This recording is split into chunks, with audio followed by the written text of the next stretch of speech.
Well, this is the third opportunity that I've had to talk to the community at these Wednesday night lectures.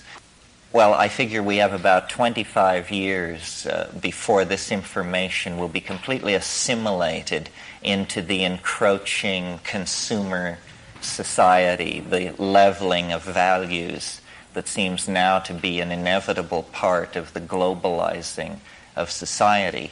On one level, it's very good. We recognize ourselves in our enemies, and there's a commonality of values generated. But on another level, it's tremendously destructive of novelty and uniqueness. I mean, we're turning the whole planet into a white bread mall shopping culture, and the values of every other way of doing things is being subsumed to that.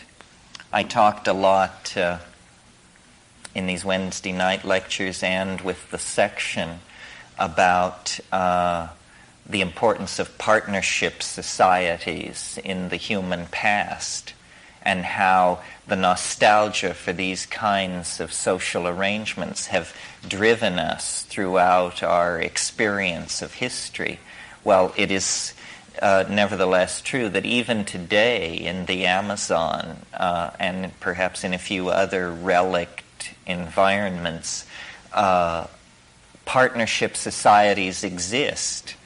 Partnership societies thrive and regulate themselves through a symbiotic relationship to plants that we call hallucinogenic plant shamanism, but which is actually almost a welding of the social organism into the natural surround in a way that feeds back into the psyches of these people and the structures of their society in a way that is very much promotes the conservation of equilibrium, something we have sadly lost touch with. So it's very important to preserve the options that have been discovered by people over the millennia, the options that allow a recreation of the sensory and psychic ratios that characterize the partnership society, in contrast to the kind of dominator society that we've lived under for such a long time. So it isn't a matter simply of preserving plants for medicines. It's really much more philosophically deep than that. It's the idea that a relationship to the vegetable matrix of the planet is what constitutes a Gaian resurgence, that it is plants that regulate the composition of the atmosphere, the temperatures of the oceans, so forth and so on, and that it is our lack of integration into that system that has precipitated the crisis of toxic 20th century potlatch civilization.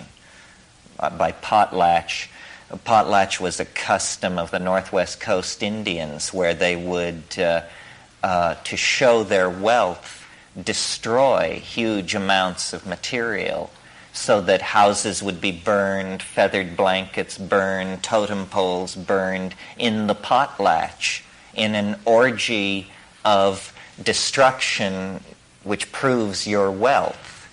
And we have assimilated and perfected this custom so that it is second nature to us. And the whole planet is a vast potlatch. We are robbing our children and their children of any sort of recognizable future by basically grabbing it all for ourselves. No other society in history has been so callous to human values that it condemned generations unborn of its own children to live in a desert. The main thing, I think, that comes out of an effort to formulate a psychedelic point of view, and I take it this is what we have been involved in, A psychedelic point of view means a point of view which honors consciousness. Consciousness is seen as the value to be maximized. That's what we want. We want more consciousness, better integration, better information, better models. We don't want to petrify ourselves or commit ourselves to a model that somehow then is found to be obsolete and inadequate. So what chiefly constitutes the psychedelic point of view, I think, is its open-ended and provisional nature, as opposed to every other ideology or point of view that's running around. We have to, what the psychedelic point of view is a kind of cultural relativism. We're trying to get a grip on who and where we are in the cosmos from a point of view not that of the American consumerist citizen, something else, something larger, deeper, broader, more touched by the cosmic, more touched by a sense of the past and of destiny. So I have said this many times, but I want to say it now in a slightly different context and discuss it. The statement of the British enzymologist J.B.S. Haldane, who discovered enzymes, so he became an enzymologist, a logical move. Haldane said, the world is not only stranger than we suppose, it is stranger than we can suppose. And this is something that we have not entertained very seriously as a possibility, especially the cheerful characters in the white coats with the clipboards. The assumption has always been that man's mind, notice the gender slant, man's mind is sufficient for the cognition of the cosmos. This is not all that surprising, though it is patently idiotic. It is not all that surprising when you think about the fact that as recently as, let's say, 1830, people believed the Earth was 4,000 years old. As recently as 1480, the New World was unsuspected to exist, or it was suspected by a few wild-eyed map makers and mad sailors. But conventional knowledge held that, the Eurasian landmass in connection with Africa, that was it. So when we look back into our recent past, we discover tremendous epistemic naivete. That means people didn't know what was going on. They weren't even close. And yet we are asked to believe that somewhere after Darwin and before now, it was all figured out. And now we view the universe from a lofty pinnacle of integrated understanding. Now the physics explains biology, biology explains culture, culture explains sociology, so forth and so on. Well, this is really whistling past the graveyard, because meanwhile the visible consequences of this understanding are spreading chaos, dissolution of values, an inability to control technology, an inability to set reasonable political goals such as moderation of population growth and carry them out. Instead, somehow this deep insight into how everything works has left everything a mess. And, what does that mean about us? Why is that, and what can be done about it? Well, I think the problem is that we have too long ignored the possibility that reality is stranger than we can suppose. Let this reverberate in your mind. That means no model will ever work. It means it will always be provisional. that the understanding of what it is will always recede ahead of any epistemic program to describe, enclose, explain. This is all a fallacy if you believe that you are embarked on a finite project where eventually you will issue a white paper and that will explain how the boar ate the cabbage. It's not to be explained.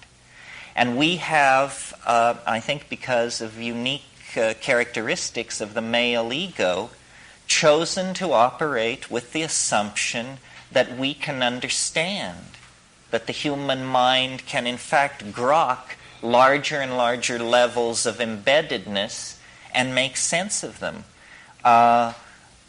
What the psychedelic experience, number one, and point of view, number two, is saying is that we have the means present at hand to completely explode this nonsensical fiction of certitude. And yet we choose not to confront it. This is why I first proposed calling this Facing the Answer. Because the answer about how you understand the universe is the same answer that you get when you ask the question, how am I to understand my own life? It can't be understood. It is a receding mystery. It is a continuing carrot. It cannot be brought under the aegis of rational apprehension. It says in Moby Dick, reality outran apprehension. It always outruns apprehension, because apprehension is the primitive functioning of the primate neural network. And reality, who knows? Who would even care to take a guess, you know? It's a mystery. You do not measure the depth of a universal mystery with the neural network of a primate. Our role is not to understand, but to appreciate. To appreciate. We have an immense capacity for resonance with beauty, aesthetic awareness, appreciation of form, appreciation of how things go together. Notice this word appreciation, appreciation. We need, if you don't know what's going on in a dinner, at a dinner party, in a corporation, in an environment, then the best course is to keep your mouth shut and pay attention and try to appreciate the situation. It's ridiculous to attempt to seize the tiller of reality because we don't even know where we want to go. So the notion that by creating these models of reality which are not acknowledged as models, but which are called scientific truth, we betray ourselves down the primrose path that leads to dreary, dusty death. Because what we do is we take the poetry out of being. We extract the poetry from being by the assumption of the mundane. The banality of modernity is what I call this. The banality of modernity, the steady flattening of values so that nothing means much. You know, the sense of outrage over political mistreatment of the underprivileged, or the sense of outrage as a society slips toward the abyss, or the sense of outrage when people mistreat you, is muted. Everything is flattened by the banality of modernity. This is the heritage of all the bad little boys of the 19th century, Nietzsche and Darwin and Hegel and Schopenhauer. These clowns were on a bad trip, and they were loud about it. And what they give us is a universe devoid of soul. Man looms larger and larger. Notice the gender slant. Man looms larger and larger in the picture. And what this ushers into is fascism, pure and simple. And it's not surprising, because this calling forth of the image of man into larger and larger perspective has been the program of monotheism for 3,000 years. It has been a relentless accentuation of the centrality of the human image, the male dominant human image. And in the transmutation of Hellenistic Judaism that becomes Christianity, the final apotheosis of this point of view is created in the notion that man can be God. That's it. And it is hailed as a tremendous infusion of existential validity into the human image, the greatest stride ever, the greatest single stride ever taken in the definition of human ontology.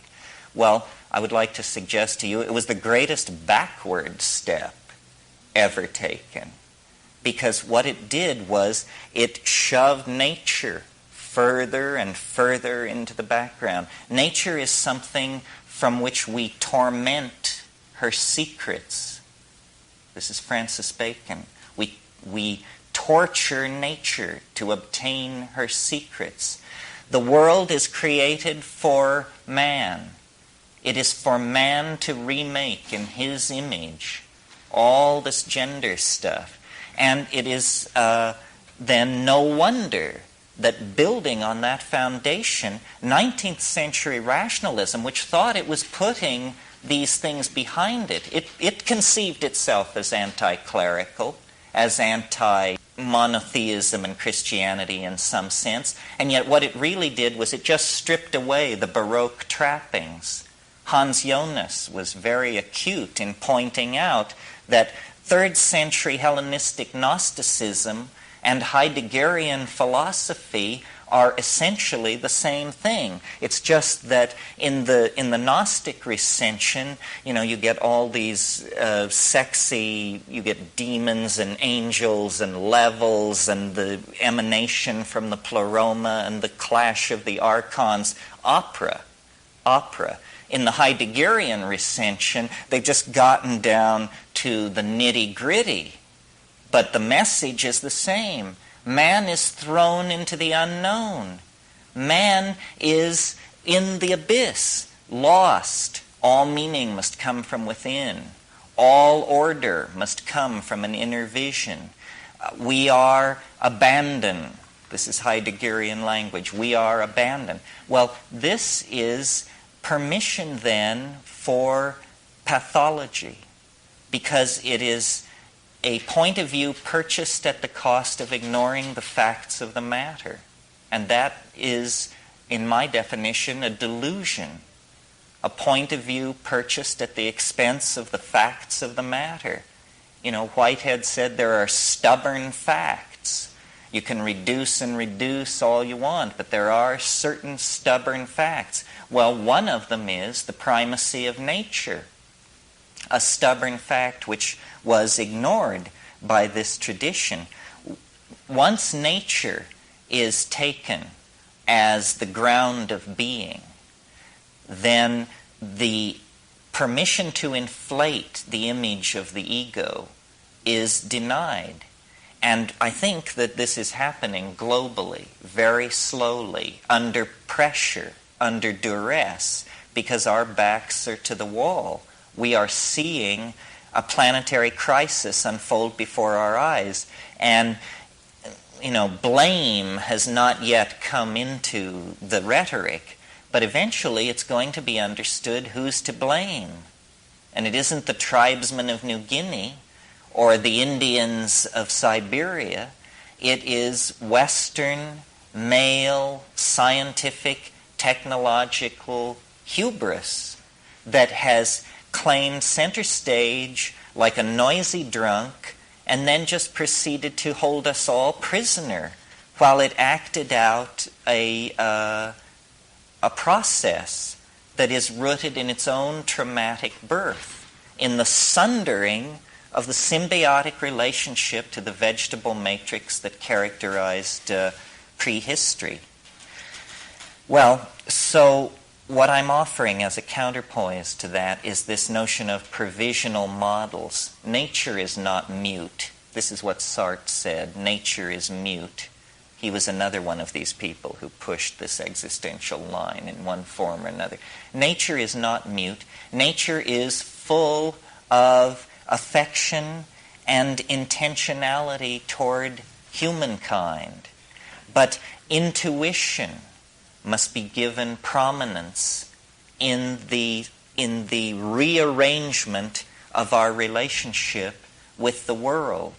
And I talked the other night about induction and intuition, and I want to say just a little bit more about it tonight. Different things. Science runs on induction, which is a very low-grade form of logic. It means you do something over and over again, and if it happens the same way 100 times, you have confidence that the 101st time it will happen the same way. Intuition doesn't work like that. Intuition, as I said the other night, leaves no trail. And most of us are accustomed to thinking of intuition as something feminine, mysterious, unexplainable, and sort of magical. And also, I think, because we live in a male-dominant society, we undervalue it.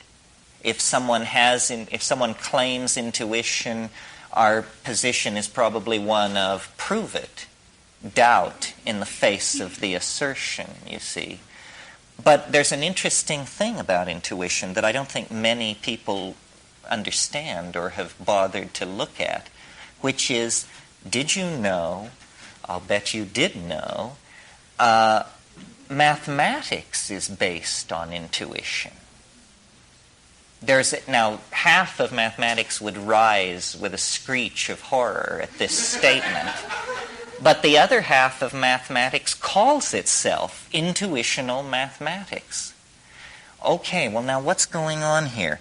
Probably if you are not a professional philosopher of science, you are accustomed to associating mathematics with science rather closely. This is because science, in order to give itself legitimacy, has very slyly appropriated mathematics, especially in the 20th century, to its purposes. But if we talk about what is called pure mathematics, which is the great love of mathematicians, the other kind of mathematics is applied mathematics, and that's for engineers and technologists and is not, what moves them to the edge of their chair. But if we think about pure mathematics, it is an activity carried on in the mind based on deductive truth. Deductive, not inductive. In other words, a statement is made. It can be anything. All grays are non-X. This is just a statement. We don't yet know what this is going to be about. All grays are non-X. All greens are F sub 1. What we're putting in place are a set of statements that appear nonsensical, but what we will assert is that we should seek a relationship between them and that will then show us something. And this is how mathematics really works. It has very little to do with number. It has to do with the conceptualizing of relationships, conceptualizing them, and then exploring your intuition about these conceptions. And then the third and very late stage is you write a formal statement of your cognitive activity around these assumptions. So you see, mathematics is entirely intuitional. It leaves no track. It is drawn from this other domain. Well, why has it been appropriated by science? Well, for a very funny and not well understood reason. Mathematics has been appropriated by science because mathematics has an uncanny ability to describe nature. Completely uncanny. Now, you may have never asked yourself, Why is mathematics such a powerful tool for the description of nature? Maybe you thought that somebody else can answer this and that it's not a problem. Well, I've got news for you. It is a problem. Nobody has any good ideas about why mathematics describes nature, but notice that mathematics is an intuitional activity. An intuitional activity describes nature without the intercession of inductive science. Inductive science is a kind of naive holdover from Greek Democritean theories, where everything is conceived of as clearly conceivable and operating according to known laws. But in fact, the deeper structure of nature is not modeled out of an examination of data obtained by measurement. That isn't how it works these days. The deeper description of nature is achieved by taking weird objects from the frontiers of mathematics, these things dreamed up in the confines and depths of the human mind and inside computers, and then laying them over nature and seeing, my gosh, there's a one-to-one correspondence between, let us say, the multidimensional catastrophes described by René Thom and the dripping of a faucet, the turbulence in a brook, the voting patterns in a ghetto. All of these things are seen to be easily modeled by extremely exotic mathematical objects discovered through intuition within the mind. Well, what does this mean? Well, it means, if it means anything, I mean, before we draw the deeper conclusion, what is the conclusion on the surface? It must be that the unaided human mind is more capable of correctly modeling nature than the human mind that works through the methodological inductive approach called science. And in fact, this is clearly true because the world described by science, a scientific description of this room, would say very little about all the important things going on in it. A scientific description of this room would leave out personality, would leave out linguistic intent, would leave out the uniqueness of each of us. For science, we are merely members of the human species. Again, this flattening, this reductionism, this betrayal of the quintessence of the phenomenon in a desperate effort to achieve closure in the modeling process. And so then you do achieve closure, but the model is always inadequate. It's always inadequate. So then there's this sense of frustration. We can't get closure with the model unless we tell a lie, unless we deny the complexity, the interrelatedness, the soulness, the spiritness, the mindfulness. All of these things are, for science, what are called secondary properties. They are epiphenomenal.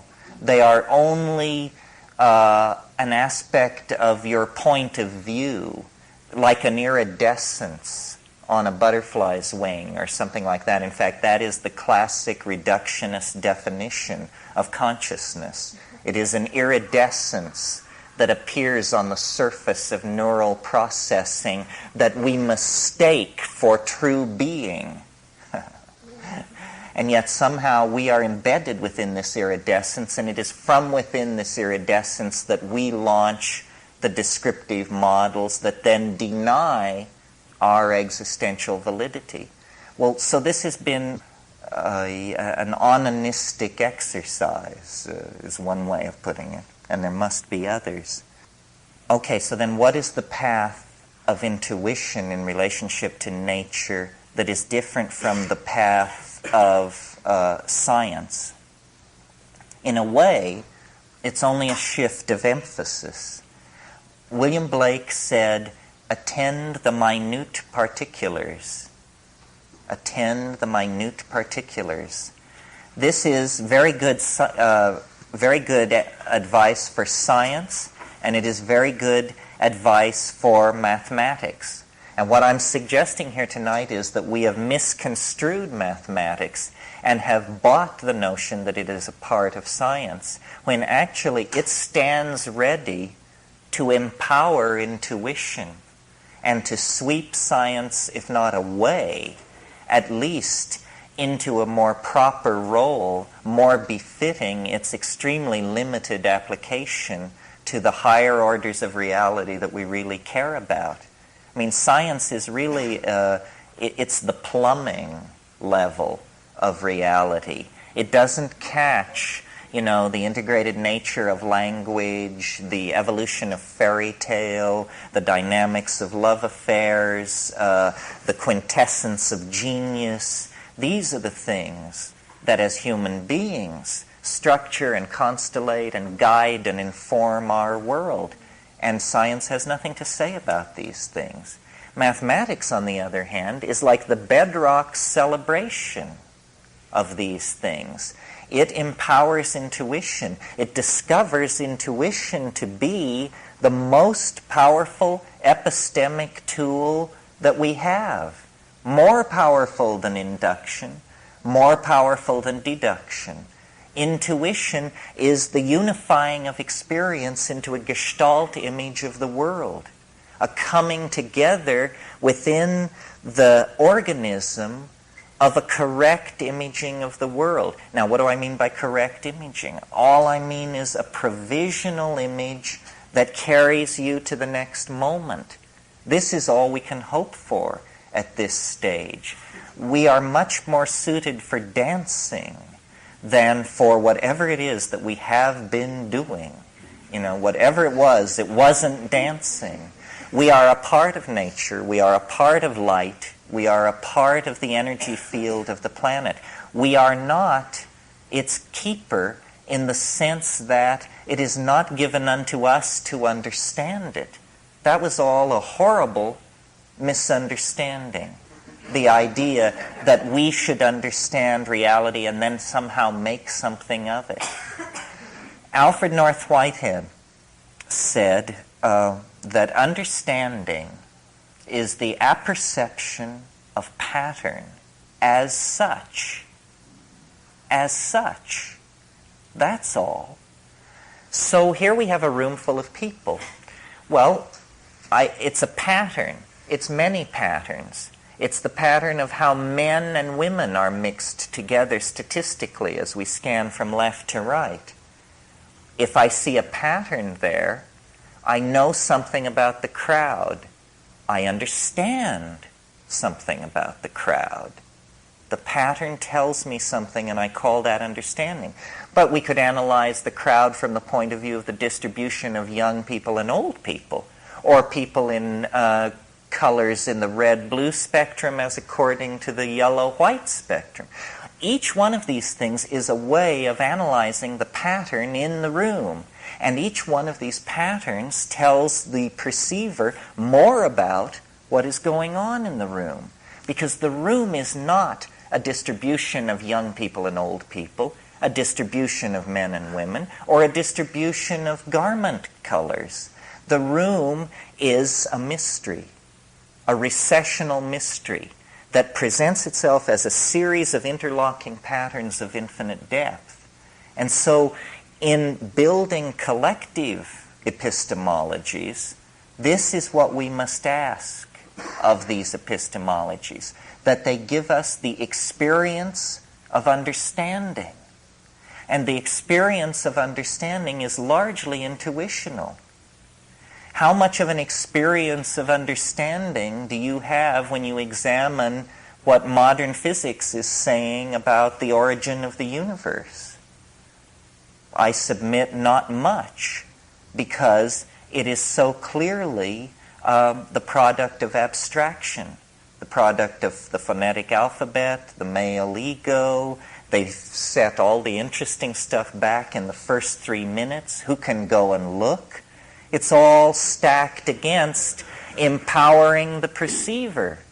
It's all stacked against empowering the perceiver. You can't even check the statements these people are making unless you happen to have a $125 million colliding Bevatron or something, and the understanding to use it and interpret the results. So what we have is a priesthood off on the edge of things, propounding great profundities that nowhere touch the heart, nowhere empower the individual, nowhere strengthen the dyad, or reinforce the family, or give support to the downtrodden. It doesn't seem to be about that.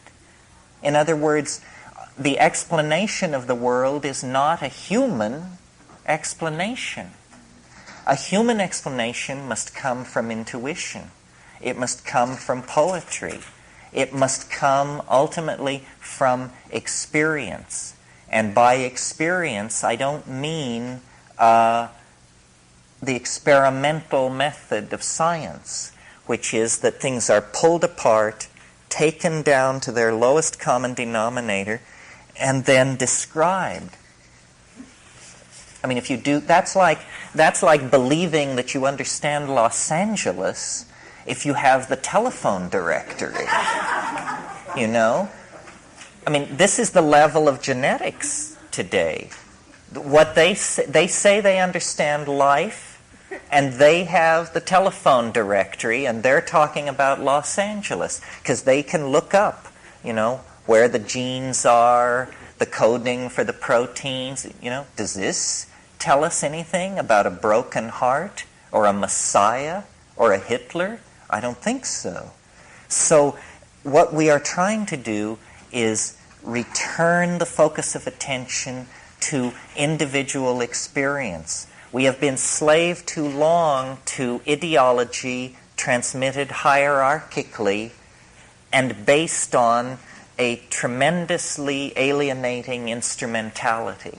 That's what science depends on now, a tremendously alienating instrumentality.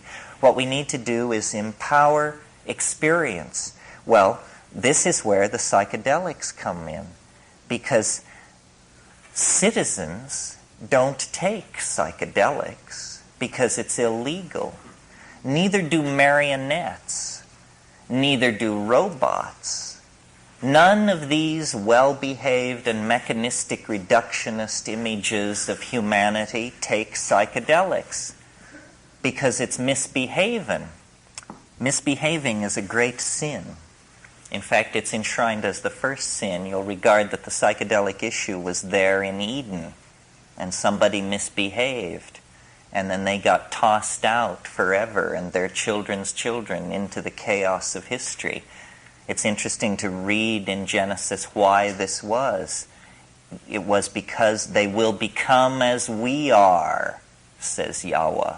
They will become as we are if they eat of the fruit of the tree of knowledge.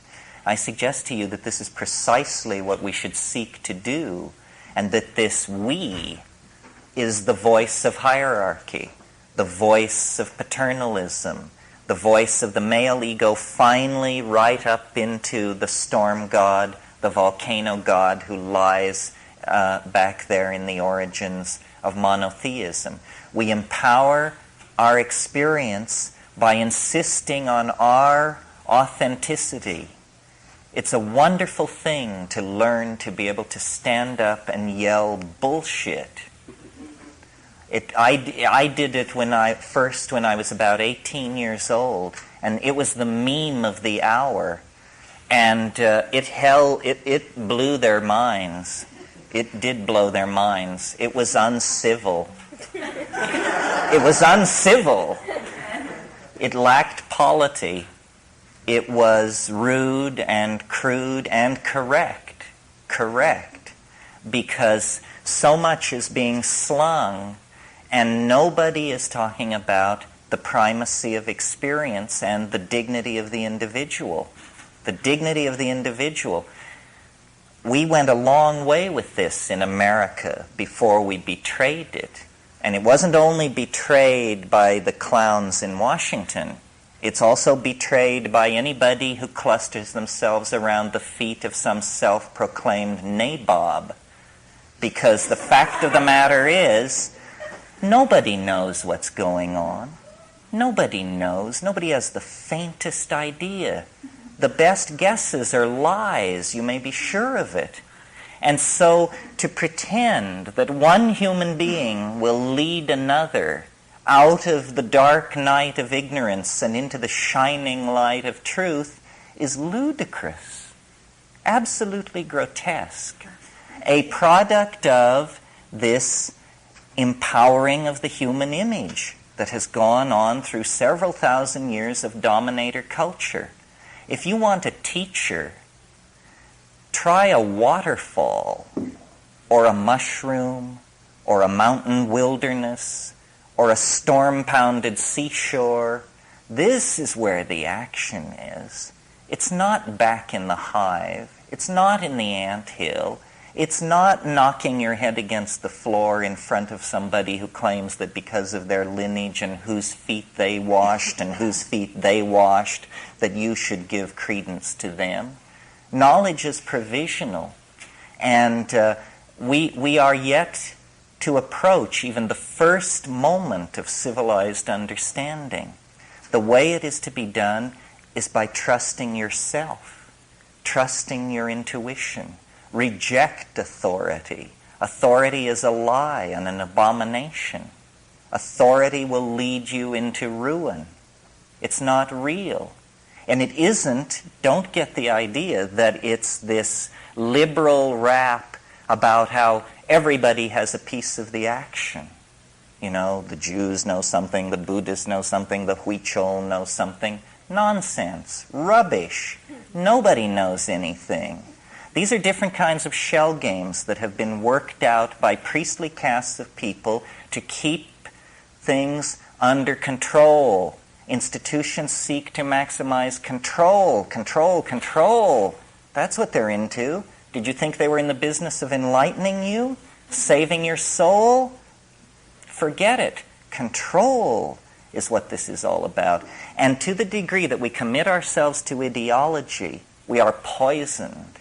Any ideology, Marxism, Catholicism, objectivism, you name it, rubbish, all rubbish.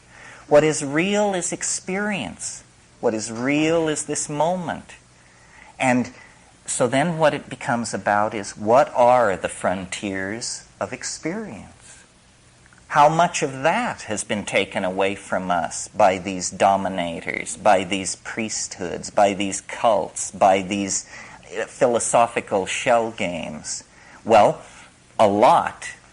That's the whole story of history. Our growing unease, our growing dis-ease, our malaise is all about the fact that we are kept from the wellspring of experience. We are sexually repressed. You may not feel it, but look back 100 years to a world where pianos wore pants. You know, maybe we've made a little progress on the sexual thing. Maybe not. Maybe more or less than we think. But we are repressed in all of these areas. And we are particularly repressed in the area that relates to the psychedelic experience. Because it is raid to the dominator insect invasion. They can't take it. They can't stand it because it empowers the individual. It dissolves the cheerful model of science. It's just exposed as, a nice story. It enriches the accessible universe tenfold, 100-fold, 1,000-fold. It makes the individual complete within his or her self. And this completion of the individual is extremely destructive to the plan of the dominators, which is that you will be a cog in a machine. You will participate in the life of an organization. Not your life, the life of an organization. You will go to some bullshit job. You will pour the best years of your life and your genius and your hopes into this. You will serve an institution. You will serve. Well, it's a bad idea for free people to go along with this. A much better idea would be to insist on the dignity of human beings, to recognize that the freeing of slaves, the giving of the vote to women, the ending of public whippings, that this program of political enlightenment must also then include hands-off on how people want to relate to changing their minds. We are not interested in being sexually regulated by the state, and we are not interested in being intellectually, spiritually, emotionally manipulated by the state. The state should stand down in this issue. The state is acting as the enforcing arm of the dominator culture, specifically of fundamentalist screwballs who, are horrified by all this, by the notion that people would claim the authenticity of their own minds, that people would stand in the light of nature and reject original sin and the guilt from Eden and, the sins of the fathers and all this rubbish which is handed down. What the archaic revival is going to have to mean, if it has teeth, is a re-empowering of the individual and a consequent lowering of the profile of institutions, especially government. We need to think about these things because we have bought into the idea that we have to serve and behave and be enslaved, else chaos will engulf the world. We need to carry out our analysis of the situation to the point where we can embrace chaos and see that chaos is the environment in which we all thrive. That's how I've done it for years. You think I could have gotten away with this in the Soviet Union? I don't think so. I require a society on the brink of social breakdown to be able to do my work. And I think a society on the brink of social breakdown is the healthiest situation for individuals. I don't know how many of you have ever had the privilege of being in a society in a pre-revolutionary situation, but the cafes stay open all night, and there's music in the streets, and you can breathe it, you can feel it, and you know what is happening. The dominator is being pushed. It never succeeds. It never is able to claim itself. But on the other hand, history is young. We may have a crack at this. A global society is coming into being. A global society made out of information that was not intended to be ours, but which is ours through the mistaken invention and distribution of small computers, the printing press, all of this stuff. Information is power, and information has been spilled by the clumsy handling of the cybernetic revolution by the dominator culture so that it is everywhere. Never has the situation been more fluid. Never have the opportunities for infiltration, insurrection, and hell-raising been more present at hand. But we have to seize the opportunity. We have to seize the opportunity because the world doesn't have that much more to run unless somebody begins to shake the apple cart.